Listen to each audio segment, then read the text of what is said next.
Власта и централната и локалната е главниот подмитувач во бизнисот. Тоа го покажуваат резултатите од анкетата која ја спроведе Стопанската комора, најголемата организација на приватниот сектор во земјава. Истражувањето кое е изведено во март годинава опфаќа 138 компании и нивното мислење и искуство со корупцијата за изминатата 2023 година. За 78% од компаниите дошло од централната државна власт, за 22% од локалната државна власт. Во кој облик било коруптивното барање? Најмногу одговори има во облик на пари.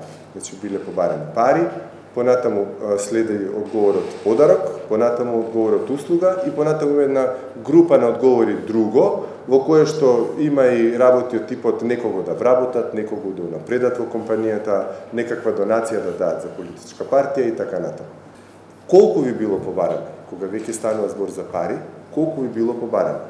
Од тие кои што рекле да, дека се соочиле со коруптивно барање, 51%, значи повеќе од половината, помеѓу 1 и 10.000 евро. И тоа е најчестиот одговор. 12% и 5 компании, на 5 компании било побарани повеќе од 100.000 евро. Што значи не се секојаш мали износите. А при јавните тендери најмногу одговори одат во насока на тоа дека биле побарани пари во вредност од 6 до 10% од износот на тендерот. Анкетата покажала и дека 61% од компаниите се соочиле со корупција 2 до 5 пати во текот на годината, а повеќе од 20% барем еднаш. Од оние фирми кои не одговориле позитивно на коруптивно барање, 48% рекле дека тоа се одразило на нивниот бизнис. Податоците исто така укажуваат на тоа дека кај дел од приватниот сектор е нормално нешто да се даде за да се добие профитабилна сделка. Од тука 30% од компаниите пак мислат дека ќе пропаднат ако не прифатат мито.